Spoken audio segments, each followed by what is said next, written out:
taorina ny hetsika izay nataon'ireo mpivarotra tetsy amin'ny tsena Nanosy-be tamin'ny andron'ny maly miverina tamin'irony ny fotom-piveloman'izy ireo androany efa nisy raha teo moa ny fiaonana teo amin'ny tompon'andraikitra voakasika ity raharaha ity.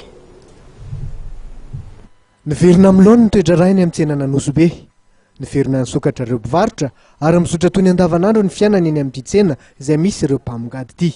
Raha nanakatona tsena tokoa izy ireo maly talata dia nilaza Andriamatoa Randrianarso Filbert lehibe ny délégué ny tsena etsy Nanosy-be fa antso fampitandremana no nalefan'ireo mpivarotra noho ny antony roa. Ny fanakatonana ny tsena aloha ngamba aloha azavaina satria sao dia lasa ohatrany hoe manimba ny fisainany ao amin'ny Antanatoa ampitondrana fa ny fanakatonana ny tsenanay dia nanamarianay tsy fakasitrahana ilay nanaovana ny fandalovany epoka ny isin'ilay olona nitondra basy gendarme moa zany ilazana azy.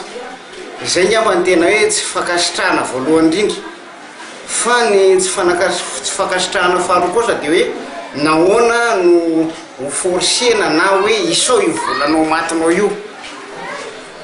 Izay zany ny tena antony tsy fakasitrahana. Tiako hanamarinana izay mantsy dia zao izay ny raha mivarotra entana terina tatsaly entana raha ohatra hoe resaka vary ohatra produit locaux dia iny fiatokisany hoe afaka herinandro zareo na efatrandro vao tonga maka an'le voly dia iny voly iny raha tonga indray zany mbola alefanay trosa koa le entana dia rehefa tonga le entana dia mety hiangona eo mivolanay hoe 7 na 5 tapitrisa ao anatin'ny herinandro zany.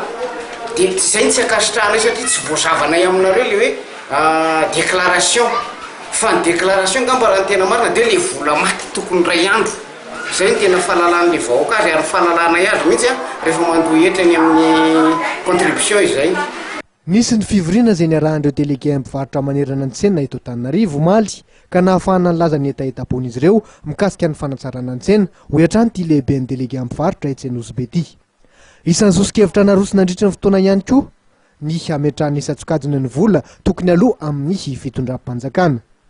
Noresahan'ny délégué ny tsena ihany koa ny fijerevana ireo mpivarotra tsy ara-dalàna.